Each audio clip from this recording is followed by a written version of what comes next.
Okay, behind us right now we have the latest 300 series Toyota LandCruiser, and today we're installing the REDARC dual battery system into this vehicle.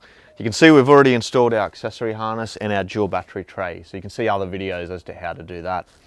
It's important that we do those steps first though, and then the final step is getting our charger into the car. So let's have a little run through. This is our REDARC charger kit in front of us here. Comes on a laser stainless steel cut bracket designed specifically for this vehicle, so no need to drill any holes. It picks up on existing Toyota mounting points and it mounts in the front grille here. So it's all based around the REDARC BCDC chargers. You can see we've got one here. So this is a 3-in-1 battery charger, solar controller and an isolator all in one unit. The harness is pre-made to suit this vehicle with our main and auxiliary battery connections all pre-wired.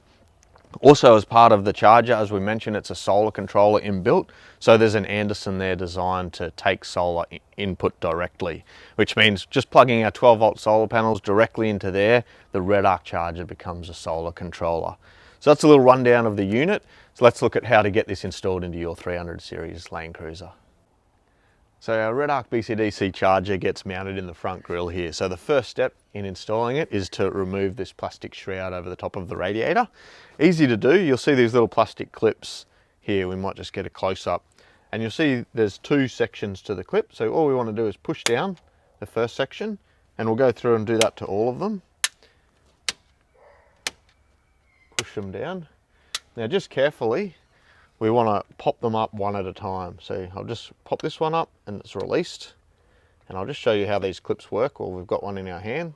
So you can see when it's in the down position, it can be removed. If I push it back up, it goes elevated above the top. That means that we can reinsert it back into the hole. And once we have it reinserted back in the hole, we just push it flush and that locks it in. So let's go and take all of these out and just keep them aside for now.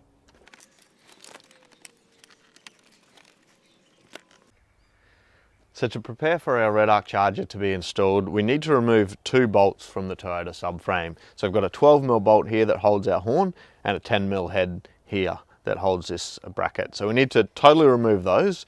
And then down at the bottom of the subframe, we've got another 10mm head. We need to just loosen that one off so that the foot of our REDARC can hook under it, and then we can re-secure that bolt. So let's go ahead and remove these now using a 12 and a 10mm socket. So we'll start with our horn.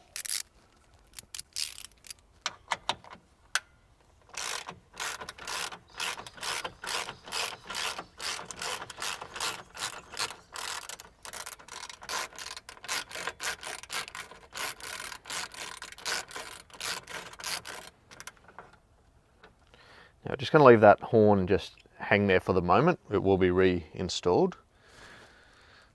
Place our bolts out of the way.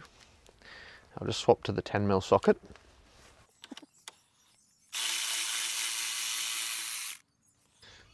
So sit that aside, and then we just want to loosen that bottom one.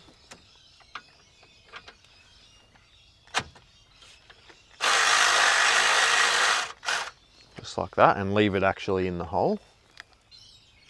Okay, so now it's time to grab our REDARC charger and sit it into position. So firstly, we'll locate our bottom foot.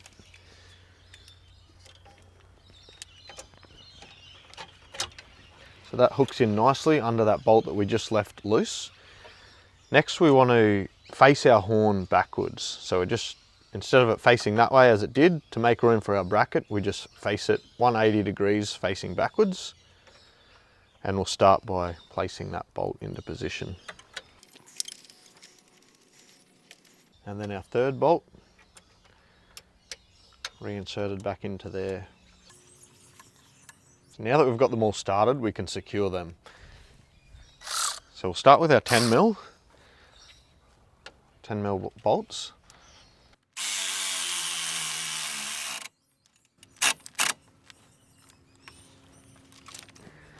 All right, so next we'll do our second 10mm, that little foot down the bottom, get onto there.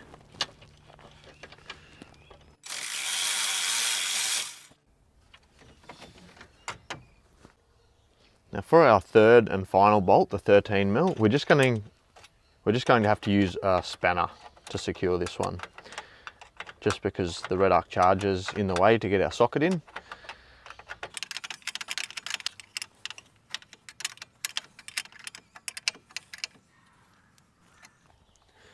Okay, so now that our charger is fully secure, it's time to route our cable up towards the batteries. So to make it easier to get our cable up towards the batteries, we're just going to remove this little plastic shroud. Three clips hold it in, so we've got our 2 clips here, 1 and 2, these 2 types. So we'll start by taking those out. Just with a little screwdriver, just getting under that tab, clicking it out like that. That's released our clip, we can pull it out. So I'll just show you a close-up of those clips. That's in the remove position, so we can reinsert it in this position, and once we got it back in, we just push that back home and it locks it into place. So I'll keep that one out. We'll remove the second one, just down near the REDARC charger. So it's popped out to the same. So for the third clip, it's just tucked down in here, but it's a bit hard to see, so I'm just going to clip our head torch in there and mount it. So it's magnetised, sits on the bracket there, so we can see the third clip. It's going to make it easier to see what I'm doing. So you can see there's 2 tabs, one that side and one that side. What I need to do is push one at a time. I'll push that one in and then push the plastic out, so you can see that one's released. Now push the other side. So they're both released now, so I should be able to just push that plug out like that. And once we get this bracket out, I'll just show you a close-up of that type of clip. So a couple options now. We can just leave that loose and it'll give us room, a bit more room to play, to run our cable underneath it. Otherwise, if we want to fully remove it, if we just manipulate it around here, and then around this little locator down here, we just want to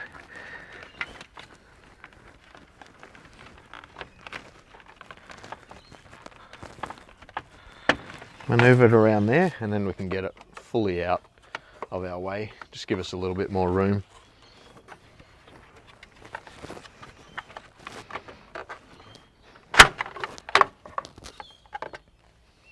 So now you can see we've got full access to get our cables up behind the headlight. You can see my hand reaching through into the engine bay, so we've got plenty of room there to get up towards our batteries.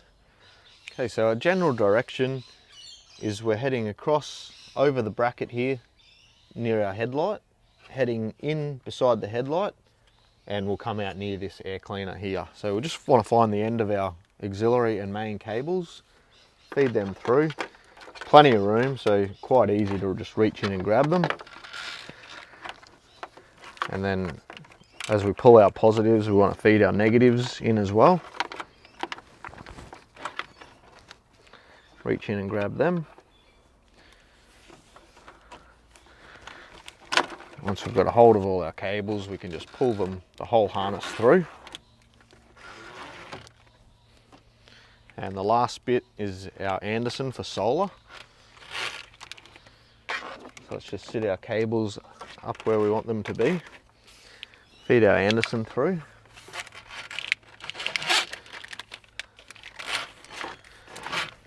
And we can just sit that there for now, we'll secure it later. And we'll leave our Anderson there. We'll talk about some options with our Anderson later. So we'll just sit these in place for now.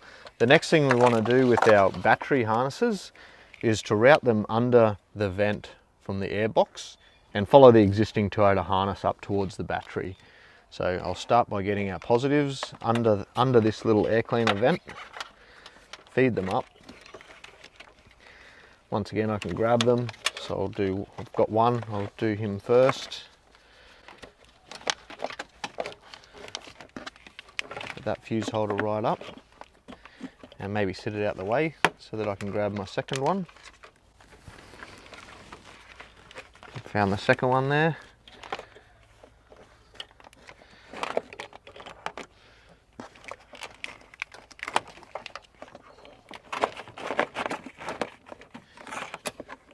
Now that we've got our 2 fuse holders, we'll just help our earths to follow them, which we can just do by feel under there.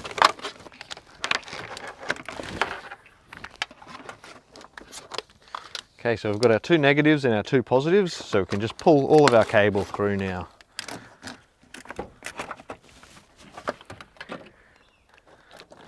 And that's sitting up. So we should have our join basically next to our relay and fuse box at this point in time. So included in your kit is a pack of cable ties. So our next step is to secure the harness. So we've got a plastic bit here. So I'm going to try and secure the plastic where we can. So we'll put our first cable tie in this location, following across right next to the grille, heading towards the headlight. Then we've got a headlight mount here. We might use that as our second cable tie option. So just a cable tie back under there, around our harness, and secure it into place there. Now our third option, as we come up over this plastic mount, is the steel mount to the headlight. So we'll just put a cable tie around there. And we just want to cut the ends off our cable ties, because at this point we're fully secure in the front grille area.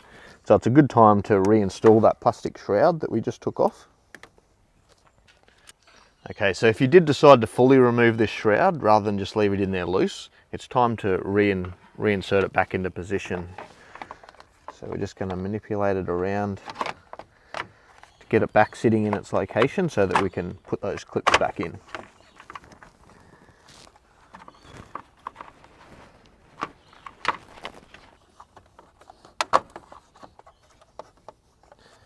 Okay, so we'll just get it around this last little piece like that. And probably first thing we want to do is line up that third clip into its mounting bracket so we know we're in the right location. Okay, so now that we're sitting generally in the right position, we'll just push that clip in. That's locked us into position there, and then we can line up our other two plastic clips. So we'll continue to secure our harness. Now that we're into the engine bay, we've got a Toyota harness runs across the back of the headlights here. So we'll secure it with a cable tie down in there, reaching in, around the Toyota harness and then around our harness. It's the next point of securing. And working our way up, we'll see the Toyota harness continuing past the horn here. Maybe another cable tie around here.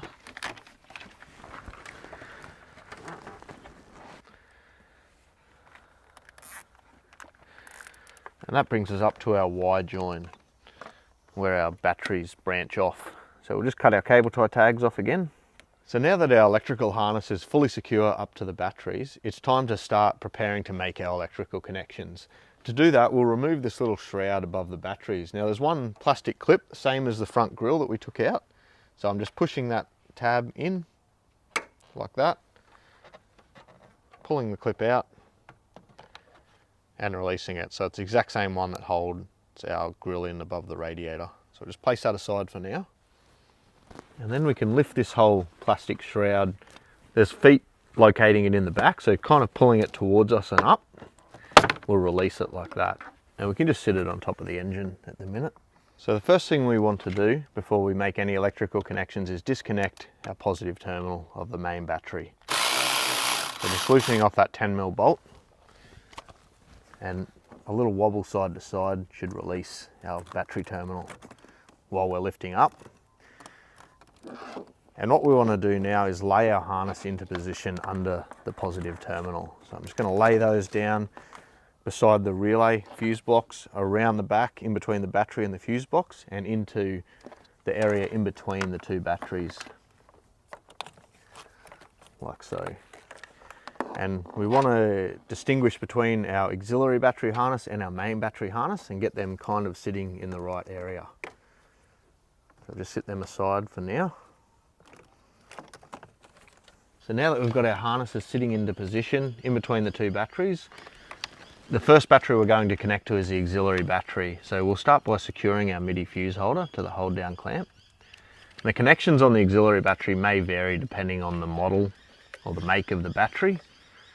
This one you'll see, and which is quite common in deep cycle batteries, is it's got studs here that we can connect our I terminals directly to. If a battery doesn't have that, it may require using battery terminals, but most AGMs, lead acid batteries, deep cycle batteries will have either a stud or a bolt, 8mm bolt there. So we'll just cut off our cable ties, and we firstly want to connect to our positive terminal. So making sure we've got our red cable, auxiliary battery, labelled on the fuse holder and the lead, connect our red wire to the positive battery terminal of the auxiliary battery. And in this case we've got a 13mm nut, but that may vary on the battery. Now that our positive is secure, we can connect our auxiliary battery, making sure it's the earth from the same harness, connecting that to our auxiliary battery earth.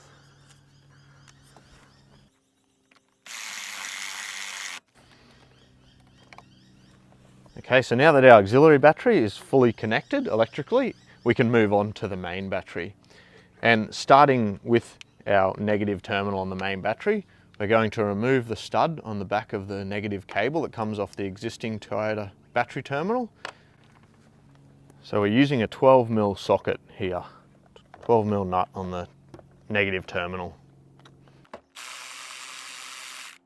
Fully remove that and place our negative terminal over top, and then reinstall the existing Toyota 12mm nut.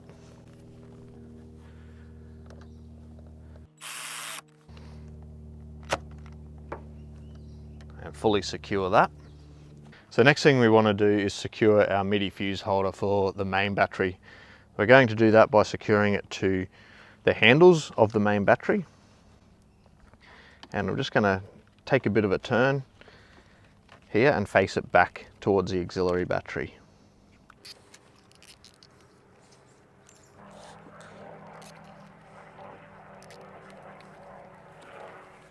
Cut off those cable ties.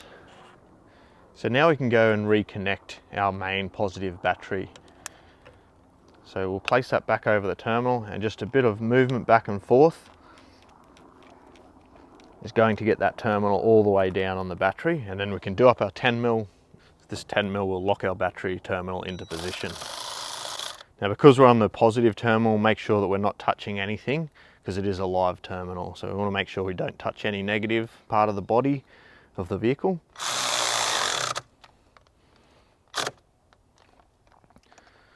So to connect to our main battery positive terminal, we have 3 possible points that we can use. Any of these connect directly to the positive terminal.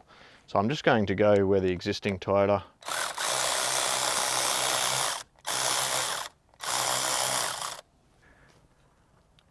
I'm just going to place mine over top of that harness and reinstall their 12mm nut onto the stud.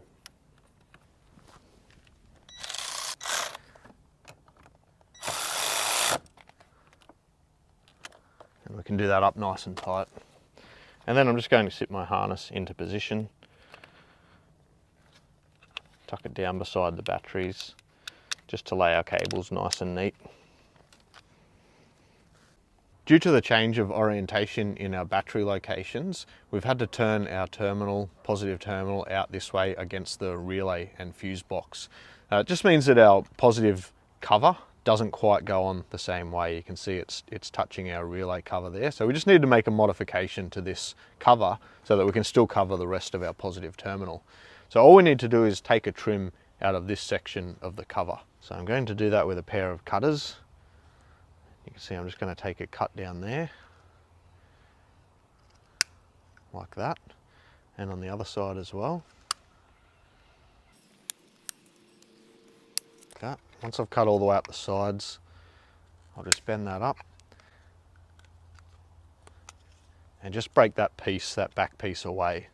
So it's going to allow us to still be able to cover our positive terminal and allow that cover to go down beside the relay box. I'll start by putting that end on over our new cable as well that's coming in that way, and then sitting this over the positive terminal until it clicks into place. So you can hear that clicking in. So there we go, our positive terminal cover is back in place. So the last step is putting our battery cover back into place. So you'll notice 2 feet here going into 2 locators there. So we'll locate them first. And the next thing that holds it in is our clip into the relay and fuse box lid, and also a clip into this plastic shroud. So we'll start with this one. Just to push down there, it's got that one located, and then realign this one, push down, and our battery cover is reinstalled. So the last part of our install is our solar input. And there's a few different options for this, because we know a lot of people like to have their Anderson out on a bull bar. If you've got a bull bar in the car, they like to have it accessible without popping the bonnet. Other people like to have it under the bonnet so that you close the bonnet down on your solar Anderson lead. So It's long enough to reach to both positions, but we've got some options for those who do want to mount it inside the engine bay. Using this universal Anderson mounting bracket, you'll see it's a 2-piece bracket. So we've got 2 options. Using just the 1 piece, we can mount our solar Anderson directly to the plate and mount the plate in this position here. So both options are going to mount the plate off this bracket here. So our Anderson would be mounted in this location, give us room to plug in our solar Anderson there. The other option is, if we want a little bit more water resistance, is to use a water resistant Anderson bracket. So that's where our Anderson gets mounted in this casing. And then we use the second part of this bracket, which allows the mounting of that water resistant Anderson cover. So it would sit in the location like that, so we get an idea of what it looks like. Our bonnet closes over top of it. We can have our Anderson plugged in and our bonnet down, and it's securely mounted in location. So these options are available to purchase with the kit. So this is what we're going to install for our customer today. Using this bracket and the Anderson cover, we're going to mount his solar port there. So let's show you how to get this installed into your 300 series. So using the Trailer Vision Anderson cover, we've got a Phillips head screwdriver in there, and we're just going to remove that using a screwdriver. And there's a lot of accessories inside this socket, but we don't actually need any of them, so we can just discard them for this use. You'll see there's 2 parts to the rubber seal on the back, so we just want to remove the top seal and sit our Anderson into position. So we're putting the Anderson upside down, laying it in there. You'll see the grooves on the side line up with the grooves on the Anderson. So we're just laying those into position, making sure each of our cables sit in the indentation like that in our rubber seal, and then sit the top seal back over top of the cable. Once that's roughly sitting there, we can carefully place our bolt back through the front hole of the Anderson and line up our rubber seal in the rear. So that's sitting back together. Now I'm still holding that nut with my finger the whole time. So now I can reinstall our Phillips screw. Okay, so now we've mounted our Anderson cover just like that. The next step is to mount the cover to our bracket. So you'll notice with the bracket, we've got all the accessories required to install this into our car. So we'll just open this up. What we're looking for is our 4 smaller bolts. So placing our smaller bolts from the bracket side out into the Anderson.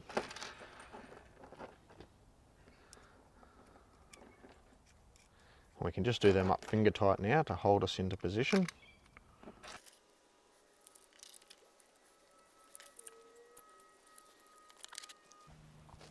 Okay, so now it's time to secure these 4 bolts. Using a screwdriver and some kind of pliers or a spanner to hold these bolts at the back, we're just going to do them up.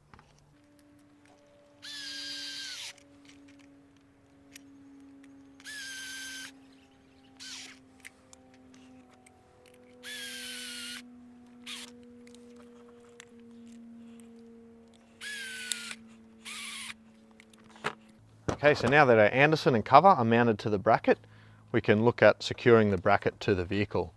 So what we want to do is, to get our right cable length, we want to put some cable ties around that existing Toyota harness that we secured to earlier. So we might as well do that now while we've got better access. So we'll just sit our Anderson down with the length that we need and use a couple cable ties to go around there. Okay, so I'm just going to reach down in here, secure my harness using a cable tie, and we'll cut our cable tie lead off. Okay, now that we've got our harness secured, the last step is to actually mount our Anderson lead. So this is the location we're going, right next to the water bottle filler there. So you'll notice in the kit we've got a 6mm bolt here. So we want to do our spring washer, flat washer, and then we've got a square nut like a roof rack mount nut. So we're going to sit that under there first. Using my fingers, I'm going to pop that up under there until I can see it through the hole. Like that. Now if I sit my Anderson there, put my bolt through, just lining these all up at this point in time, and just want to get that bolt started on the nut.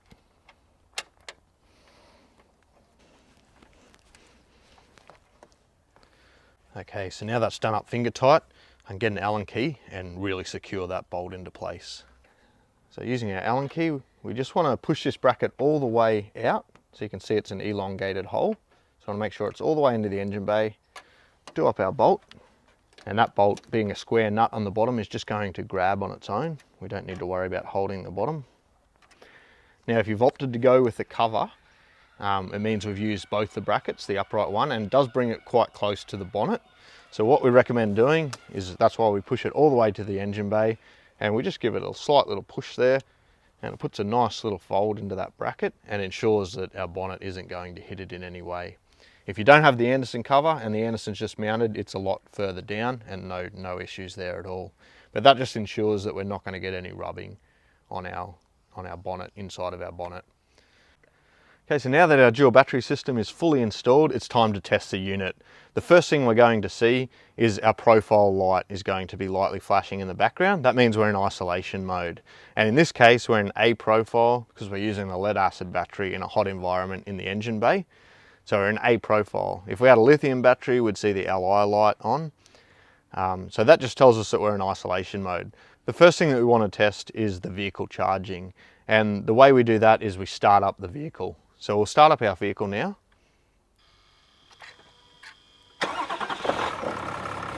And a short time after the engine has started, we'll see our vehicle light come on and our stage light. Now that stage light will either be solid or flashing depending on the charge rate that the charger is putting out into our battery. So don't worry if that's flashing, it'll either be solid or flashing, but the main thing we want to see, our profile light solid, our vehicle light solid, and the stage light will be doing something, either solid or flashing. That tells us that we're charging from the vehicle now. So next we'll turn the vehicle off and eventually see it go into isolation mode. Now that won't necessarily happen straight away. Sometimes it takes a period of time depending on how charged our auxiliary battery is. But eventually we'll want to see our vehicle light go out, our stage light go out, and our profile light just flashing lightly in the background like we saw initially, and that would be isolation mode. While we're waiting for the vehicle to disconnect, we can test our solar. So you might remember we mounted our solar port up over here earlier. So we can go and plug our 12 volt solar panel lead into that port now. And then if we watch the charger, solar's connected, you can see our solar light has come up on the charger, registering that it's now charging via solar. And we've got our A light still solid on. So that's checked solar. We know we're charging by solar. We've checked vehicle. We just want to make sure that it isolates now. So I'm going to remove that Anderson for solar. We should see our solar light go out. There we go, our solar light's gone out. Now we'll just wait for the vehicle to isolate, and to speed that up a little bit, we might turn our headlights on. Okay, so now you can see our vehicle light's gone out. The stage light's gone out and we're back to just the A light flashing. That means we're in full isolation mode. Anything that we have now wired to our auxiliary battery, we can use all of our accessories and there's no way that they can flatten the vehicle's main battery. So our system is ready to be used. Okay, so our last step in the install is optional, and it's to put a little viewing port into our plastic shroud to see the REDARC charger. So if we place this back into position, you'll see that it covers up the REDARC charger. So we don't necessarily need to do this because if we've got a voltmeter in the back as part of our accessory harness, we kind of can see if the REDARC charger is charging or not. But if you want to be able to see those lights at any time, then there's a template included in the REDARC instructions in the kit. And this template is designed to aid you to get this viewing port in the exact right location. So what I'd recommend is with a pair of scissors, we prepare this template by cutting down this side and that side. So let's just cut the paper. And this is just going to make it easier for us to line it up. Now the position we're looking to get into is this edge here, is to line up with this edge, and the crease you can see in our plastic shroud where it elevates itself up is the bottom edge. So we just want to place it right there.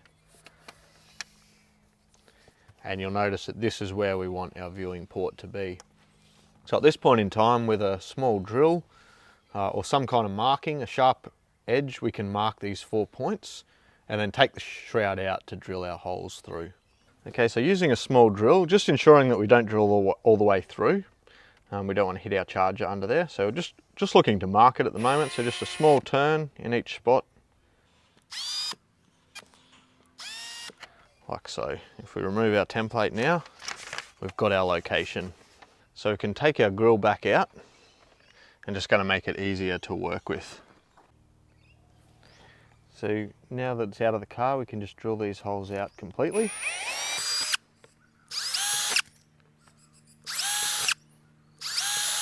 And now just increasing our drill size to about 10 mil drill bit.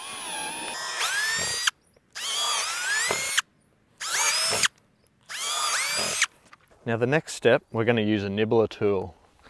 If you don't have a nibbler tool, some kind of blade, a little hacksaw blade, perhaps a Stanley knife, what we want to do is connect these edges or disconnect.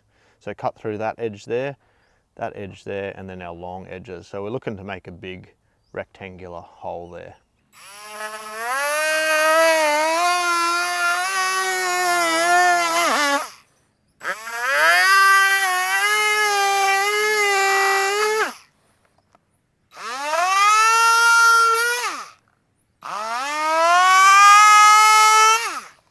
Now just to clean up the edges of our cut plastic, just a blade, Stanley knife blade, some kind of sharp edge. We just want to scrape away those plastic edges.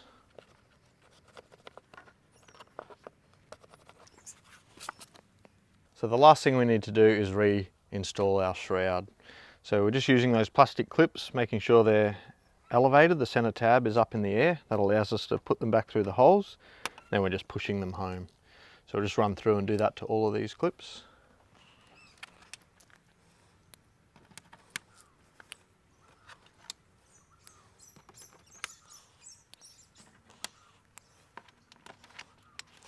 And you can see if we've opted to put that hole in, we can actually view the REDARC charger through that port. So now our dual battery system is fully complete. We're ready to go touring.